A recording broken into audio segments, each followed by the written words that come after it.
Bonsoir à tous et bienvenue pour cette nouvelle émission des commissaires de course. Une émission qui va être bien chargée cette semaine parce qu'on a eu pas mal de courses au calendrier. Et puis pour m'accompagner, pour débriefer un peu tout ça, j'ai avec moi Théo Bonsoir à tous.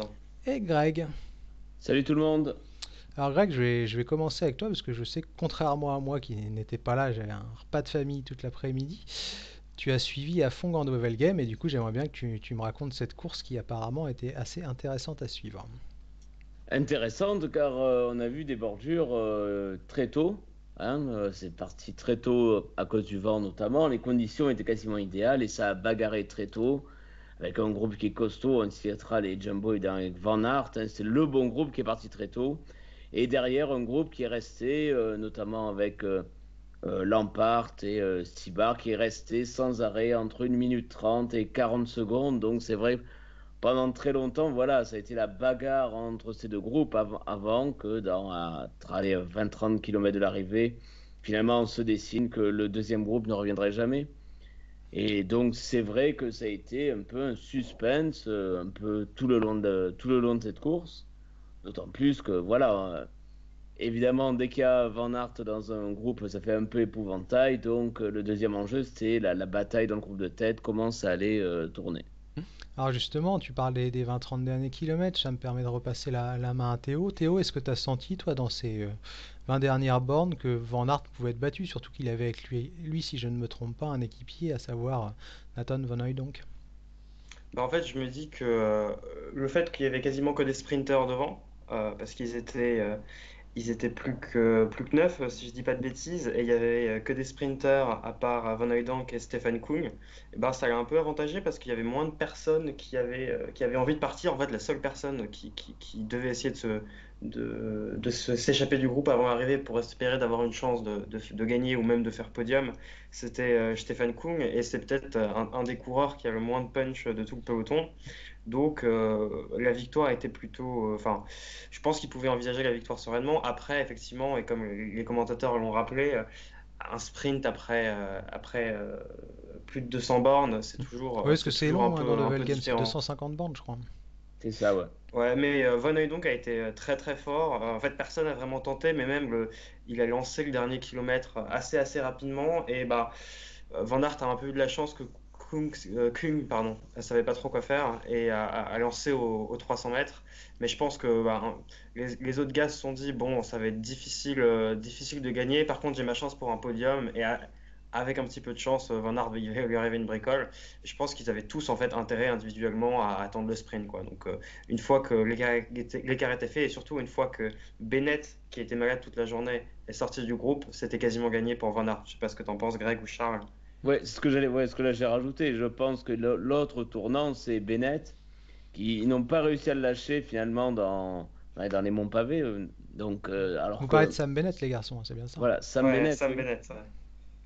qui était Le finalement grimpeur le Quick néo-zélandais. Step qui avait placé Le un grimpeur coureur et de Néo-Zélandais. qui avait peut-être pas placé le bon coureur dans l'échappée, qui a tenu parfois dans les monts pavés, qui a lâché sur la fin. Visiblement, il était malade, ce qu'on a vu à l'écran. J'ai vu que dans les déclarations, il a dit qu'il avait trop mangé, donc petit problème digestif. Et je pense que c'est aussi un tournant parce que, évidemment, on est arrivé avec Sam Bennett au sprint, c'est plus du tout pareil. Et le fait qu'il soit lâché, forcément, ça rebat toutes les cartes. Et ça explique le final. Alors oui, Van Aert était clairement plus fort que les autres. Mais après, au bout de 247 km, je pense que les autres, enfin, que les Nitolo, les Trentin, eh ben, pouvaient quand même peut-être espérer, peut-être un miracle, mais même une deuxième place, enfin voilà, terminer dans le groupe de tête après cette course longue, fatigante, tout ça, bagarré quand même pendant toute la course, c'est quand même une belle performance. Mais du coup, Greg, quand on se contente de regarder les classements, hein, comme je l'ai fait, parce que je rappelle, j'ai pas vu la course, on voit le premier de Conan Quickstep, 14e d'une belle Flandrienne comme ça. Quand on se souvient d'il y a 2 jours et de la magnifique performance tactique de l'équipe belge, on se pose quand même des questions, parce que là c'est un peu le jour et la nuit au final. C'est un peu ça, hein, les courses se suivent mais ne se ressemblent pas.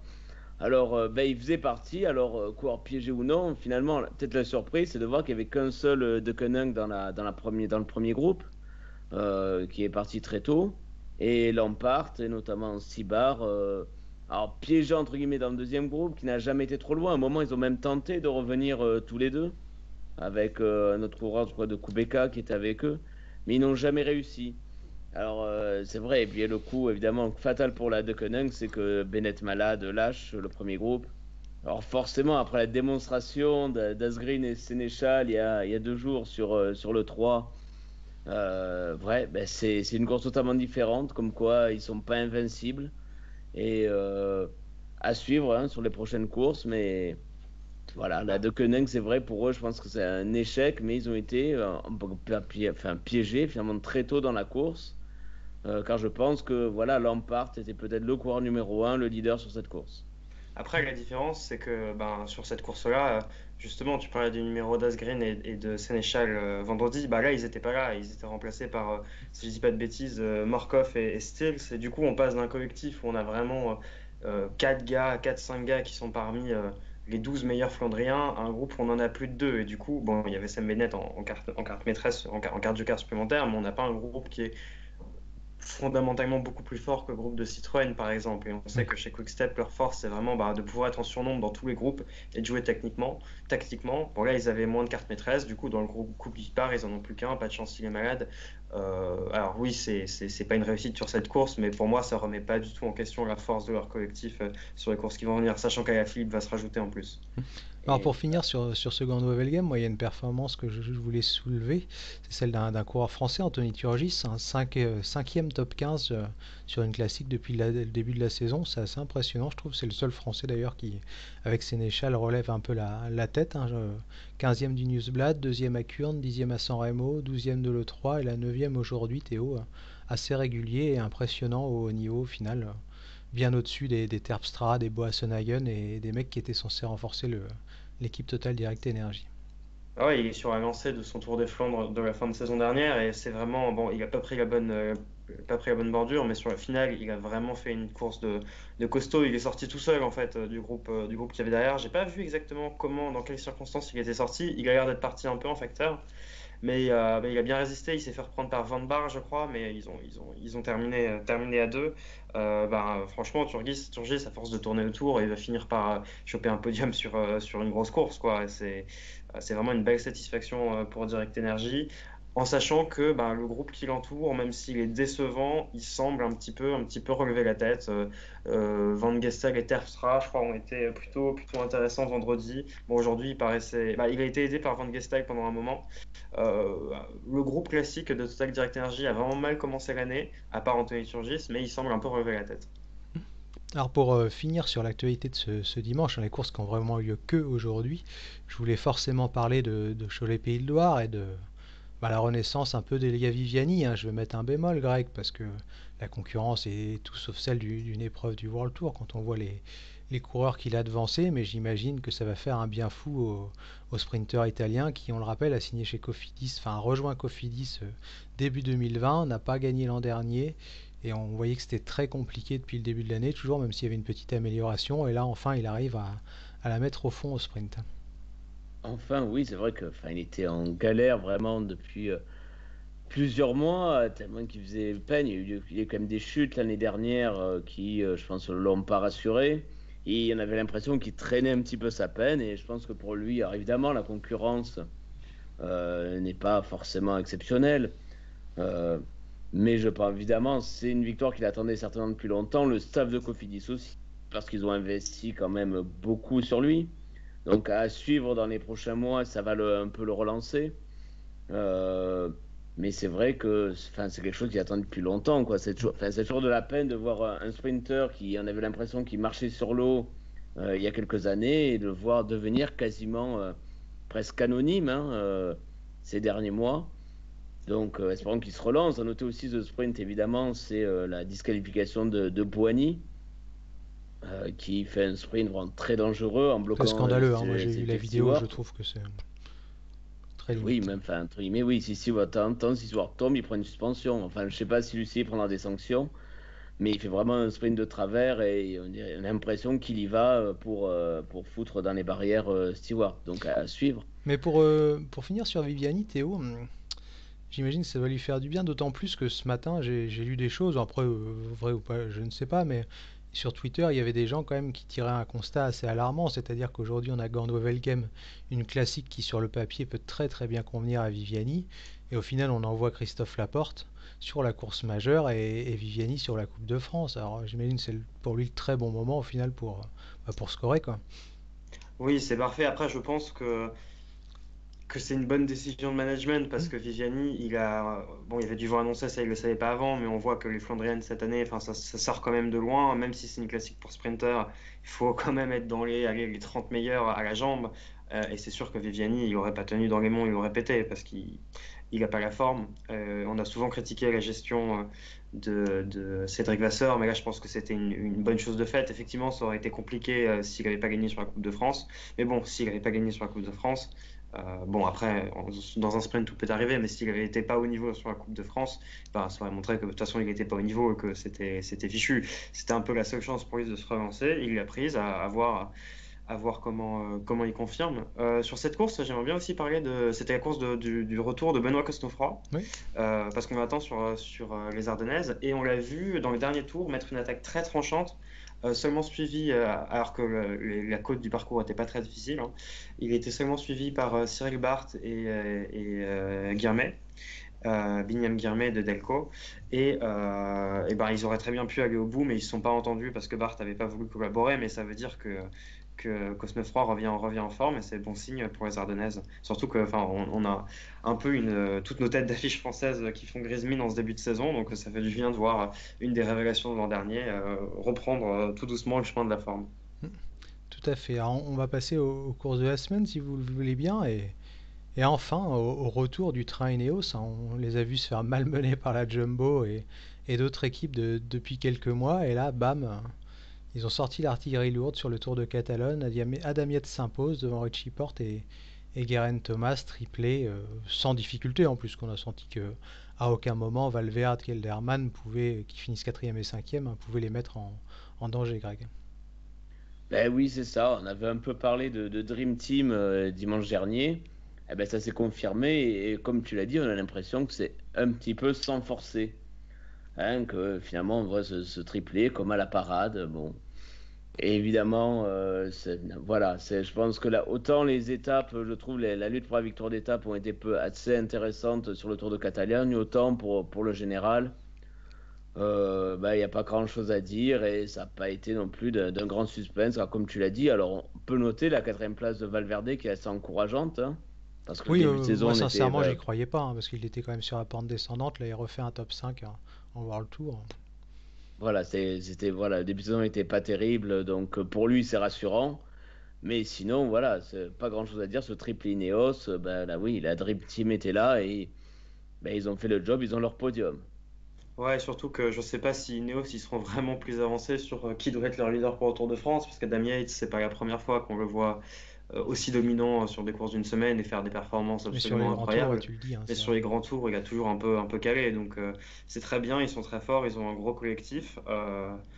Mais bon, je pense ils sont toujours un peu dans l'indécision, surtout qu'ils ont un peu d'autres affaires qui occupent leur esprit en ce moment.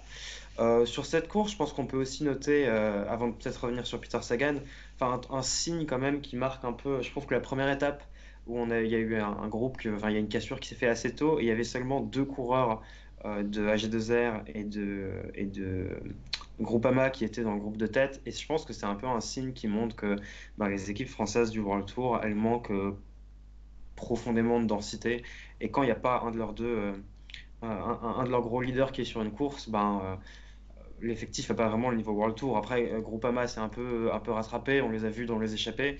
Bon, c'était pas Badigati a fait quelques performances intéressantes, mais globalement c'était un peu la soupe à la grimace cette semaine. Bah, Groupama, de manière générale, c'est quand même un peu la soupe à la grimace, hein. Moi, je me souviens de la présentation d'équipe là, qui avait lieu à Paris avec Denis Brognard. Il y avait Marc Madiot d'invité. Il explique clairement que cette année, Groupama FDJ va jouer les premiers rôles sur toutes les courses du calendrier, quoi. Et là, bah, on se rend compte qu'on les voit pas en fait, quoi. Tu peux les voir sur des étapes en échappée, mais au général, enfin, il y a, comme tu le dis, aucune densité et ils sont pas capables du tout de jouer la gagne ou un top 10, quoi. Ben, c'est Mhm. souvent, enfin, parfois, quand un collectif n'est pas bien On peut citer, enfin, il y a certaines têtes d'affiche notamment. C'est vrai que voilà, c'est un peu toute l'équipe qui ne va pas bien quand Desmar est décevant, quand on a beaucoup d'incertitudes sur Thibaut Pinot. On sent qu'il y a peut-être aussi ça qui fait que l'équipe en ce moment se pose beaucoup de questions, ça se cherche un peu. Donc à suivre sur les prochaines courses, même si c'était un petit peu mieux à la fin là, sur le Tour de Catalogne, puisqu'ils étaient, enfin, il y a Attila Valter qui fait troisième aujourd'hui, Reichenbach est quatrième. Donc ça va un petit peu mieux en cette fin de Tour de Catalogne, mais c'est vrai qu'il y a beaucoup de fans de la Groupama qui c'est un peu la soupe à la grimace pour eux, Mm. et ils sont un peu en dépression, j'ai l'impression. Ils en ont un peu plein le dos. Pour faire Oh, un très bon jeu de mots, n'est-ce pas oh, Théo? Mhm. Et oui, et à noter aussi du coup Peter Sagan qui confirme qu'il revient en forme. C'est sa première victoire depuis le Giro l'an dernier. Et il gagne très peu au final ces dernières saisons. Et moi, je vous avoue que je suis pas le plus grand fan de Sagan, mais ça faisait du mal de le voir traîner sa peine au début de Tirreno. Et là, il semble revenir vraiment en forme. Est-ce que vous pensez qu'il peut jouer un rôle sur les des grosses Flandriennes et sur Roubaix, enfin sur le Ronde et sur Roubaix cette année? Bah Roubaix oui, parce que ça aura pas lieu Ah bah oui, là, oublié. Oh là, désolé. J'étais mais moi je ailleurs pense pas. cette Tu vois, semaine. j'étais très étonné de l'enflammade qu'il y a eu après sa victoire. J'étais très content parce que c'est un grand champion et ça fait plaisir de le voir lever les bras. Mais enfin, Greg va dire ce qu'il en pense après, mais je trouve qu'il y a quand même une énorme différence entre être capable de remporter un sprint, comme l'a fait Viviani aujourd'hui, hein, parce qu'au final, la concurrence du sprint sur le Tour de Catalogne, elle n'est pas non plus folle, et être capable de jouer les premiers rôles sur un Tour des Flandres. Enfin, là, il aura Van Aert, Van Der Poel, Alaphilippe et tous les cadors des Flandriennes face à lui. Ça ne sera pas des sprinteurs de deuxième, voire troisième zone, hein, sans faire offense à qui que ce soit. Et je pense qu'on des fois il y a des raccourcis qui sont faits par certaines personnes qui sont assez étonnants parce que le contexte est complètement différent quoi. Oui, assez d'accord avec toi quand on voit, bon, c'est bien de gagner, mais c'est vrai qu'il bat Daryl Impey et Molano, donc c'est pas, sans, voilà, sans leur faire injure, je pense que c'est pas les top sprinters du World Tour. Et autant je vois peut-être à l'expérience, bien, étant bien placé, pouvoir faire un top 10, autant aller chercher la victoire, ça va être très compliqué. Il n'a pas le punch ou l'accélération que peuvent avoir les Van Aert ou les Van Der Poel. Ça sera très compliqué pour lui de suivre si ça part très fort dans les monts pavés. Donc oui, il a l'expérience, donc à ça, dans le sens tactique, ça, on peut lui faire confiance. Mais après, ça va être, à mon avis, très compliqué pour lui. D'ailleurs pour finir sur ce Tour de Catalogne, il y a quand même un coureur qui fait de la peine, hein. Toujours c'est Chris Froome, Théo, qu'on ouais, a pris très cher sur le chrono. La première étape compliquée, il a pris cher aussi. Dans les deux arrivées en altitude, c'était très très dur également. Je pense que je connais ta réponse, mais est-ce que tu le vois ne serait-ce qu'être capable de faire un top 15 sur le tour, toi, cet été? Non, clairement pas, parce qu'il semble, c'est pas simplement qu'il progresse lentement, c'est qu'on a l'impression qu'il régresse. L'an dernier, sur le Dauphiné, il était encore là quand il restait 20 gars, il passait des relais. Là, il semble totalement hors de forme. Après, est-ce qu'on peut le plaindre? Il a le plus beau salaire du peloton, et bon, il n'a Oui, traîner pas sa vraiment de misère à 5,5 pression. millions par an, bon, moi je veux bien, hein. C'est surtout les dirigeants d'Israël Startup Nation qui doivent avoir un peu, Ouais. être un peu inquiet. Et honnêtement, Froome, voilà, il est à son niveau-là. Si il performait sur le Tour de France, ce serait limite plus inquiétant qu'autre chose. Je pense que bon, honnêtement, ce coureur, il a toujours eu un très gros mental. Euh, Peut-être que c'est juste pas possible et que sa chute l'a trop gravement blessé, ou peut-être que il a passé un hiver un peu plus compliqué et qu'il a décidé de se remettre plus lentement. Je pense qu'il a encore dans les jambes possiblement un top 10 de grand tour. Ça me paraît pas inconcevable que l'an prochain il fasse quelque chose comme ça. Cette année, ça me paraît compliqué et je le vois pas du tout rejouer la gagne sur un grand tour.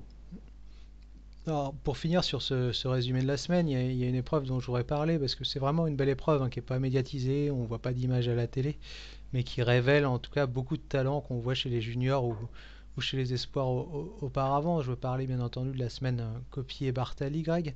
On a encore vu là quelques beaux noms de jeunes coureurs, hein. Je parle Je pense à Avance Venant, je pense à Ethan Hayter, le jeune espagnol Juan Ayuso aussi qui a fait belle impression. On a vu aussi un peu Marco Brenner, on a vu Coleoni, on a vu l'Érythréen Tesfatsion, si je ne me trompe pas dans la prononciation, puis aussi la sensation, hein, Javier Romo qui a débuté le vélo l'an Mm. dernier et qui signe un très beau top 5 au classement général. Oui, c'est vrai. Alors, voilà, c'est une course dont on a un peu parlé. Pourtant, le parcours était assez intéressant avec des étapes qui n'étaient pas faciles. Hein, c'était pas tout plat. Il y avait voilà, de belles étapes vallonnées, qui avaient de belles occasions d'attaquer. Alors, c'est Jonas Vingegaard qui gagne pour la Jumbo-Visma. Et je pense qu'il y a ce qui est intéressant, comme tu as dit, c'est que je trouve qu'il y a quelques coureurs qui ont marqué par leur régularité. Donc, Vingegaard, évidemment, car c'était le vainqueur. On l'avait déjà vu. À la fête, je crois, c'était cette année, c'était sur le l'UAE Tour où il gagne. Hmm. Donc c'est quand même assez prometteur. Bon, il a 24 ans, hein, elle Puis va dire excellent par sur la rapport à Vuelta d'autres. l'an dernier aussi. Par Mhm. rapport à d'autres, il fait déjà vieux. Hein. Mikel Honoré aussi pour la Quick Step. On a Ethan Hayter pour les Lineos, qui fait, je crois, qui a été son plus mauvais classement sur une étape, c'est cinquième. C'est-à-dire, il a fait 5, il en a gagné une, je crois. Après, il fait quatrième sur les deux dernières étapes. Donc voilà, il y a vraiment quelques coureurs qui ont brillé et pas seulement sur un jour. Je parlais de Javier Romo. Je crois que c'est pareil, hein, il est très régulier aussi sur cette course.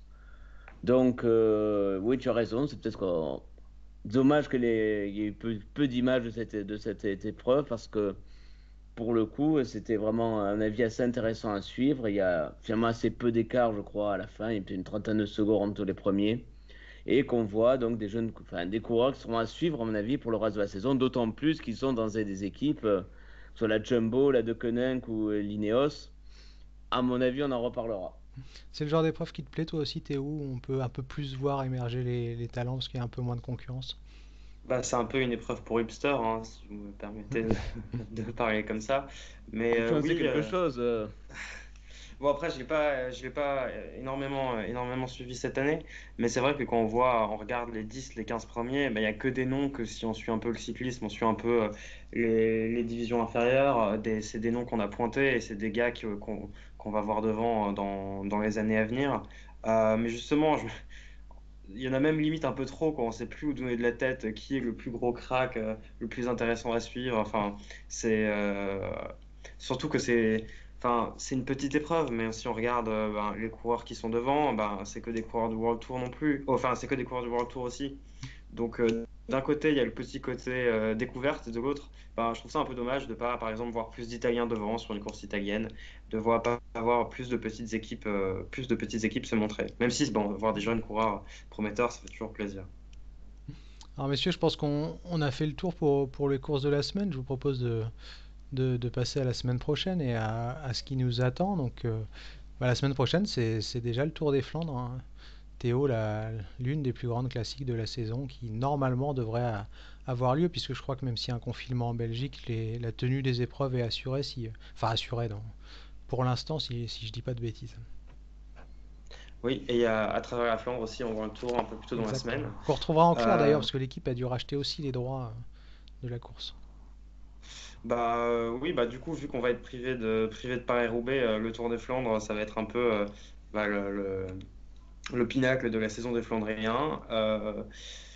On en sait finalement, bah il y a quand même un gros suspense, hein, parce que tous les gros coureurs, donc enfin le trio magique, Alaphilippe, Van Aert, Van der Poel, on n'en sait pas forcément beaucoup sur les forces de chacun. Oui, parce que par Et exemple, Van Aert, tu vois, on pouvait s'attendre à ce qu'il soit monstrueux, et on l'a vu vendredi, finalement baisser pavillon au bout d'un moment, quoi. ouais, donc ça va être une course assez ouverte et vraiment alléchante. C'est ton avis aussi, Greg? T'attends ça avec impatience, surtout que s'il n'y a pas de Roubaix derrière, les mecs vont se livrer sans. Et oui, c'est un peu la crainte. Enfin, on est toujours un peu inquiet entre les annulations de courses, les coureurs aussi qui peuvent être, enfin, qui peuvent être interdits de départ. On l'a vu aujourd'hui puisque Avec la la Bora, Trek ouais. et Bora ne sont pas partis. Donc c'est aussi cette crainte-là, hein, c'est d'avoir, on croise les doigts pour que la start list soit la plus complète possible, qu'on ait la course la plus normale possible. Et oui, mais c'est toujours évidemment un rendez-vous qu'on attend, enfin, d'autant plus que évidemment on attend tous le Ne serait-ce que le trio, évidemment, que tout le monde voit.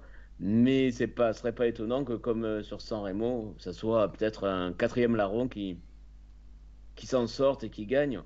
On verra bien. On sent un peu quand même la tension qui monte. Stratégiquement, ça sera très bien à voir. Je pense que la Quick-Step, évidemment, va être à suivre parce qu'elle aura le plus gros collectif. Mm. Mais ça va être, voilà, il y a des curiosités aussi. On a parlé de jeunes, évidemment. Pidcock, on va bien regarder ce qu'il fait. Donc voilà, il y a pas mal de choses à suivre pour ce dimanche. Ouais. Alors pour finir, je vais comme d'hab vous demander vos pronos les gars, le podium de ce Tour des Flandres 2021. Bah, moi, je vois Van Der Poel gagner devant Alaphilippe et Anthony Turgis. Allez, on va faire un hommage à Ben. Et toi Greg? Alors je vais dire Van Aert, Van Der Poel, et je vais dire en troisième, allez, je vais dire Sénéchal, tiens. Bah moi je vois bien Van Der Poel aussi parce qu'il a quand même été impressionnant hein, quand il place une accélération. Je pense qu'il est capable de lâcher Van Aert et en 2 je verrais bien à la Philippe et puis en 3 bah Van Aert, allez je vais faire dans le classique. Oh là, quel risque, oh Quel bravo. risque. Bah, de toute façon Oh que je là prenne des là, risques ou pas je vais me planter donc au final oh là là autant là là. assurer la sécurité. D'ailleurs Monsieur prend des risques. avant de vous laisser messieurs je vous rappelle, enfin pas à vous mais à ceux qui nous écoutent que cette semaine on aura une émission spéciale avec Patrick Chassé. Alors, on ne sera pas en direct normalement, mais on va enregistrer mardi soir, donc on vous proposera l'émission, je pense, sur la chaîne YouTube dans les conditions du direct à 20h mercredi. Donc soyez nombreux en rendez-vous et pour ceux qui nous suivent et qui sont inscrits sur le forum, n'hésitez pas à poser vos questions. Il y a un topic qui a été ouvert exprès pour ça et on les relaiera auprès de Patrick, bien entendu, si on peut pendant l'émission. Juste breaking news, vous avez vu le tweet de Jake Ouais. Stewart sur Boigny Non, qui j'ai pas vu. demande s'il a quelque chose dans le cerveau. Sympa. Voilà. Il dit plus précisément, il dit j'ai envie de te demander ce que tu penses, mais en fait tu penses pas parce que t'as pas de cellules dans le cerveau. Ah, c'est vraiment de ce niveau-là, c'est très violent. La question c'est dans combien de temps le tweet va être supprimé une fois Oui, bah qu'on lui c'est aura déjà demandé. enregistré, hein, Ouais. petite capture C'est d'écran là bien qu'on voit la entendu. beauté de la jeunesse. On fait un screen direct et hop, c'est dans la boîte. Vivant qu'il se retrouve. Eh bien messieurs, sur ces belles paroles, je vous souhaite une bonne soirée et puis on se retrouve avec plaisir mardi avec Patrick Chassé. Salut Salut à tout le tous. monde! Au Salut! revoir.